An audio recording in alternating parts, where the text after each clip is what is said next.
It was one of those nights when the cold cuts right through you.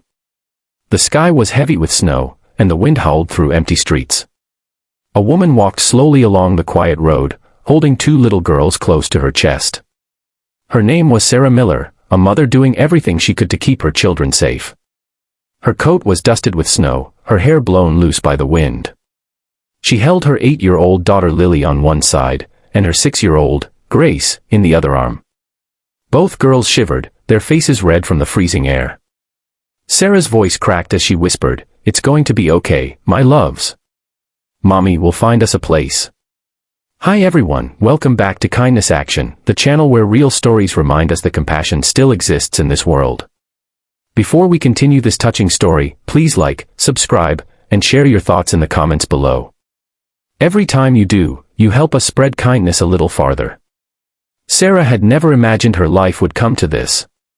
Just a few months ago, she worked full-time at a local office, raising her 2 daughters alone after her husband passed away. But when the company went bankrupt, she lost her job. The bills piled up. The rent went unpaid. When the landlord finally told her to leave, she packed their things into an old car and started driving, hoping to find shelter before the storm grew worse. By the time the gas ran out, the night had already fallen. The world was covered in white silence. She saw a small house at the end of a narrow lane, the only one with lights still glowing through the snow. With trembling hands, Sarah carried her daughters up the porch steps and knocked on the door. Inside, a man named James Walker sat at his kitchen table. A single father himself, he was reading bedtime stories to his daughter, Emma, a sweet 6-year-old with big curious eyes and a stuffed bunny in her hands. When he heard the knock, James frowned. It was late. Hardly anyone visited this far out in the country. He walked to the door and opened it, and froze. There stood a woman with snow in her hair and 2 sleeping children in her arms. Her eyes were tired, but kind. "Please," she whispered. "We need shelter. Just for the night." James didn't hesitate. "Come in. It's too cold to be out there." The warmth of the fire filled the room as Sarah stepped inside. She gently set her daughters down near the couch, where they curled up under a blanket. James brought them hot cocoa while Emma peeked from behind him, curious about the strangers. The soft crackle of the fireplace filled the silence. After a while, Sarah spoke softly. "I lost my job, we were staying in the car for a few days. But it's too cold now. I didn't know where else to go." James nodded slowly. "You don't owe me an explanation," he said. "You did what any parent would do."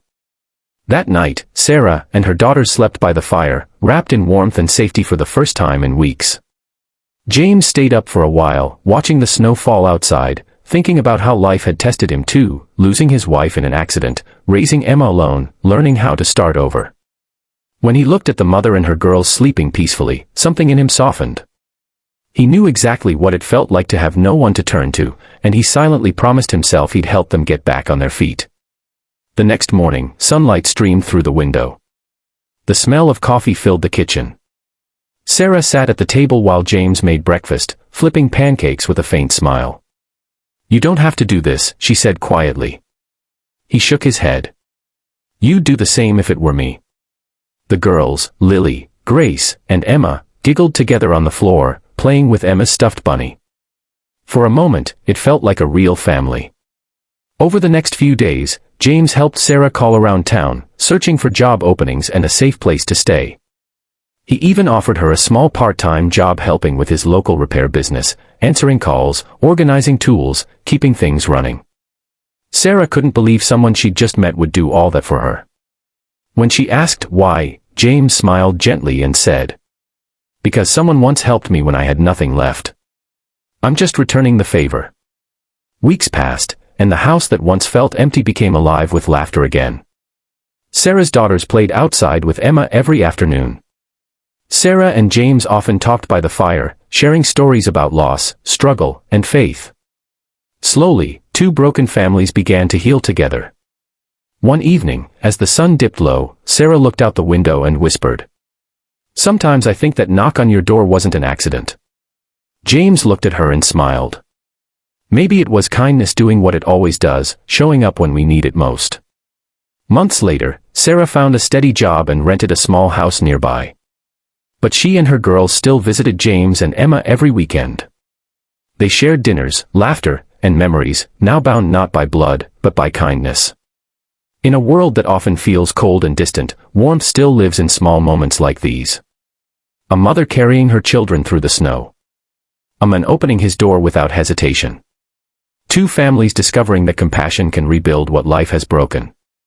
That's the power of kindness. It doesn't ask for anything in return. It just gives, and in doing so, changes everything.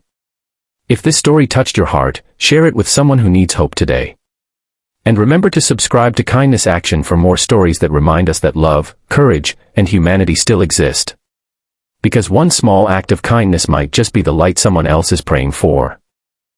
It just gives, and in doing so, changes everything. If this story touched your heart, share it with someone who needs hope today. And remember to subscribe to Kindness Action for more stories that remind us that love, courage,